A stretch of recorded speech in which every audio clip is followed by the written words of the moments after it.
What is up, guys? This is Dante here, and I am on a beautiful walk. It is warm out in beautiful Las Vegas, Nevada, and I want to talk to you about a concept that I've been playing around with. And this concept is very near and dear to me because for the longest time I really struggled in business because one, I didn't find a mentor quick enough.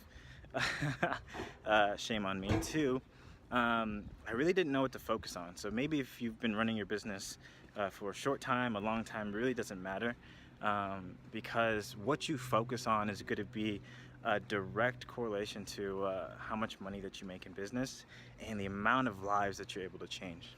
And so I tell a story. Maybe you've seen a few of my past videos, but the reason why I struggled is because I thought that I had to be the guy for everything. I had to learn and know everything. So I got into a lot of things. I got into things like SEO, got into things like blog writing, guest posting. I knew how to create apps. I knew how to build websites. I was also designing things, so I knew how to use programs like Dreamweaver for websites, but Adobe Photoshop for other things. And if you were to think about yourself, right? If you had, we have 24 hours in a day, okay? Duh. But if you had 10 units of energy, you just had 10 units of energy for the day that you had, and you divided your units of energy towards different things. So if I did one for SEO, for building websites, for building apps, for blog posting, for guest posting, and I ended up using like 5 or 6 units of energy doing all these separate things, I would have moved in 5 or 6 different directions, okay? Very sporadic. But if I focused on one thing, and got really good at that one thing, all those units of energy would go straight towards that one thing that I was doing, okay? It's basic mathematics. So I know when I talk to someone and they're telling me all these different things that they do, I know that they're very sporadic. One, two, I know that they're probably not making a lot of money because they're very unfocused. Unless you're Elon Musk, right? He's kind of a Mensa, a brilliant man. But yeah, you got to know what to focus on, okay? So I'm going to give you the keys to running a successful business. If you ever wake up and you wonder, like, what should I focus on? If you ever wake up and feel like you're doing a lot of activities but you're not really going anywhere, if you ever wake up and feel like you know that there's a better way to operate and there's a higher level that you can achieve in pushing yourself and being able to push your team, then I'm going to be talking about those things today, right now. And so there was a team that went to the Olympics. They were an Olympic rowing team in Great Britain, and every time they would go to the Olympics, they would lose. And they had finally broken down the art of growth into 2 different things, right? So they said every time we wake up and we attack our day, we have to break it down. The task for the day, we have to break it down into 2 different categories. Category 1 is going to be growth. Anything that we do falls under this category is going to make the boat go faster, okay? And then 2 is going to be maintenance. These are things that we have to do. These are things that we cannot not do because they are essential to just be in the race, okay? 2 different things. And so as entrepreneurs, there's a lot of things that we can focus on every day. And if you're a gym owner, it could be 1, training your clients, making sure your equipment's clean, doing billing. All these things are, don't get me wrong, you need to do these things. They're part of staying in the race, okay? But they're never going to make your boat go faster, okay? So if you've felt stuck for any length of time, it's most likely because you, as the entrepreneur, aren't spearheading true growth. And the problem is there's a lot of tasks that are disguised. They're hidden. as a growth task. And some of those are like posting on social media, thinking that you're getting the word out, which you are. um, Replying back to people on Messenger, um, or comments on your ads or on your post. These are prospects, and this is important, but it's not going to make your boat go faster. Okay, these are just things that you have to do, um, just to keep your business running. And so I want you to think about this. If you were to do a task, right? If you're sitting down and doing a task, I want you to think what you could outsource that task to someone else, right? Spend a day with them, train them up on how to do that task. What you would outsource that task out to them hourly. And if you're able to outsource it out for something like 10, 20, 30, 40 bucks an hour, then that's most likely not the best and highest use of your time. And if you're not in a position to be able to do that yet, because you just started, or your revenue's not where it should be, needs to be, that's okay. I just want you to realize that you're wearing hats that are not helping you grow to the level that you should be at, or as fast as you could be. And so with that in mind, the most important things, there's 3 things that I want to talk to you about right now. One, when it comes to making the boat go faster, the biggest thing is going to be focusing on your cost per acquisition. Okay, so how long does it take, or how much money does it take for you to invest into advertising to generate a client? All right, so in taking that into account, we have lead generation. All right, so your leads that you get through the door, putting up a web page, getting people attracted to an offer or something that you have, letting them submit some information to you, name, email, phone number, mainly because that's how we follow up with people in this day and age, right?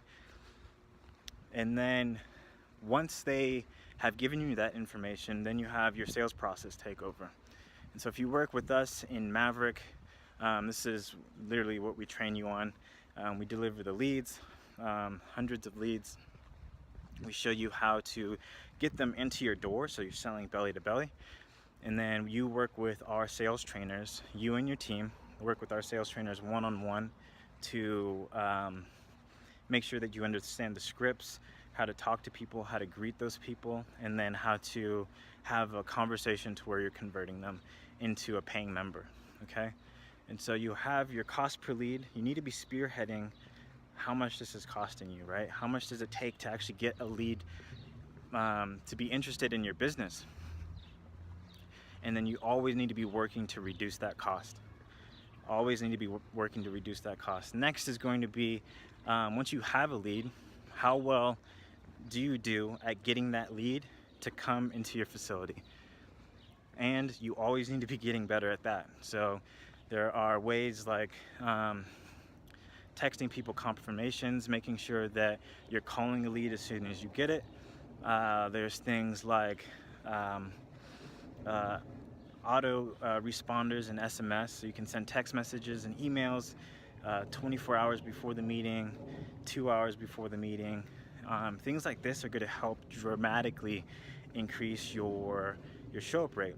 And if you're looking for a standard, about 50% of the leads that you schedule as an appointment should be coming through your doors. Okay, and if you're not hitting that number, that means that there's something in your process that is either throwing people off, or there's something in your process that you're dropping the ball on. All right, next is going to be once they're through your doors, right, and sitting in front of you, how many people do you actually convert into sales? And this number should be at 50%. You should be closing at least 50% of the people that come into your doors. And if you're not, just like the stage before, there's something that you're doing that isn't right, that needs to be tweaked. All right, and once you get all these ducks in a row, right, you have your leads, they're coming through the door, you have the people who set appointments with you, you have the people who set appointments and then showed up, and then you have the people who actually converted into paying members. Once you have all these dialed in, you're going to be able to get a number, And that number is going to be one of the most important numbers in your entire business. And there's so many businesses out there that I talk to every single day, and they have no idea when I ask them this. And I was going to say it's fine, but it's not fine. It's literally the reason why people are struggling, is because I don't know this number. And once you know this number, you can, with predictability, grow your business to almost limitless scale, right? As long as you have the audience size. If you're a local business, it's a little bit different because you're limited by, got some trucks passing by, but you're limited by the number of people that live in your neighborhood. So if you're a local business, that's one of the caveats. But your cost per sale. Once we're investing money into advertising, paid advertising, so that's our bread and butter, of course, how much does it take money-wise to invest into advertising to generate a client for your business? And knowing this number allows you to then scale. So for the people that we work with, the bar that we set is a $50 cost per sale. So every time we invest $50 into advertising, it spits out a client that typically pays $1,000 to $2,000, depending on what we're training them on, in lifetime value. And then if you're selling different packages, that number can be a lot higher. If you're selling PT and things like that, it can be a lot higher. And so once you know this number, the game becomes really fun. I gotta tell you, once you know that every time you spend $50, you're gonna get a client who's paying you $100, $150 or $500 for a program that they're going to be entering into, then the question after that is, how much money can we get our hands on to get as many clients as possible? Because your clients, even though you're serving them, of course, you're exchanging value. They're assets to your business, right? And so you want to gather as many assets as you can once you know that the return on the investment is absolutely ridiculous. And so for our program Maverick, the people who enter into Maverick, what they typically see is a 20x ROI on every dollar that we spend. So every time we spend $1, they know with predictability that they're going to make $20 in revenue, okay? And that's when it becomes really fun, because everyone loves success, naturally. So that's one, all right? So you want to know your cost per acquisition, and you as the entrepreneur need to be spearheading this. Next is going to be,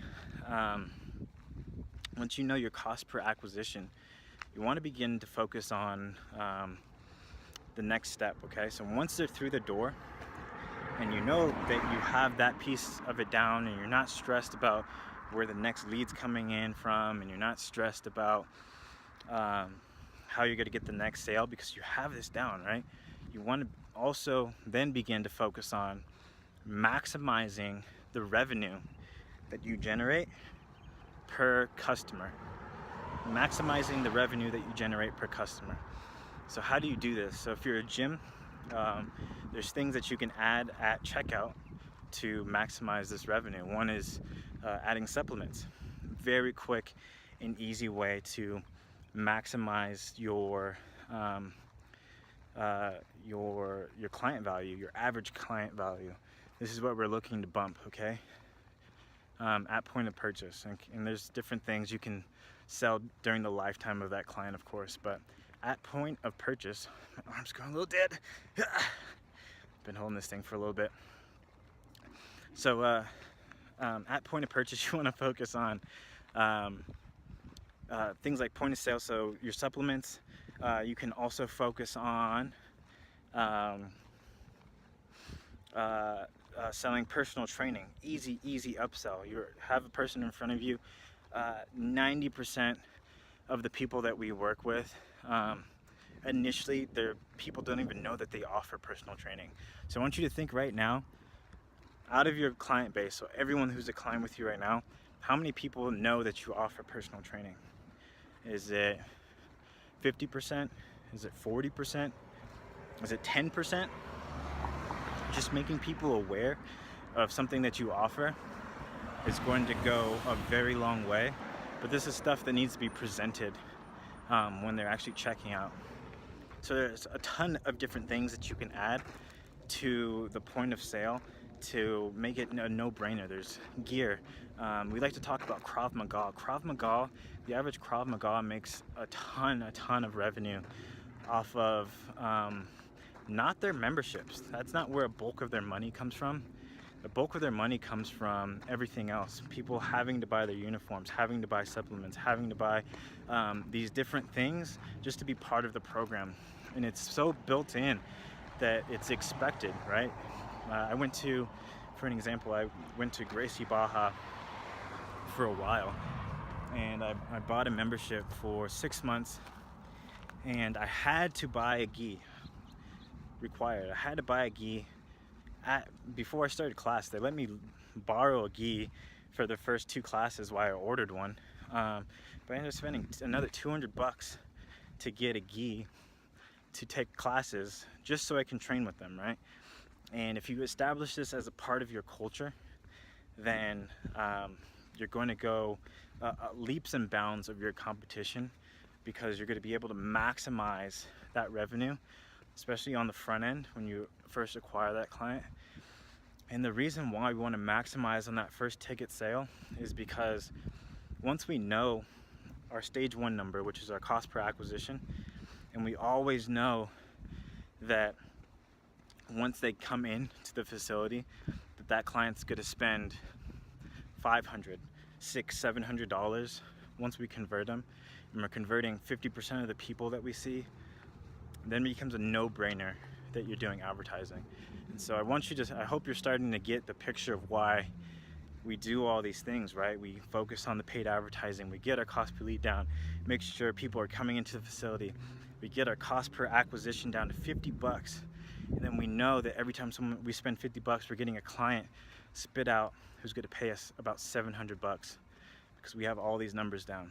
Okay, so 1, recap: cost per acquisition, spearhead this is your job, you.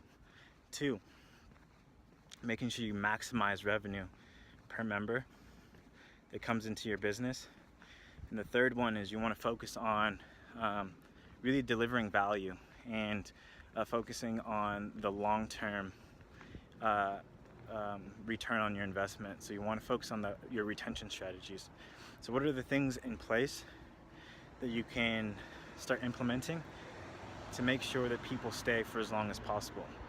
The easiest thing, I see a lot of people selling packages, punch cards. You got to throw those out the window. The easiest thing is, that's easy revenue right there, is actually just selling contracts, 6 to 12 month contracts. So they do a trial program, say it's 6 weeks. After the 6 weeks, you flip them into a 6 to 12 month membership, and that's all you offer. You don't offer these other things. If you offer them, people are going to take you up on them. That's the thing with business and with life. If you offer, someone's going to say yes to it. But if you don't offer it, and you set yourself up, and you have the confidence to sell, because you know that once they do business with you, they're going to want to do business in the long term, and they're better in your hands than your competitor, then it becomes very easy to have that conversation. And so with these 3 things, okay, acquisition cost, maximizing revenue per member, and your retention, if you focus on these 3 things every single day, the things that you're going to not only be able to create in your business, but in your life, are going to be simply incredible. And I absolutely promise you that. So if you have any questions, I'm happy to answer them. Go ahead and drop anything you have in the comments below, and start implementing this today, and let me know over the next few weeks how it's changed your business. Cheers.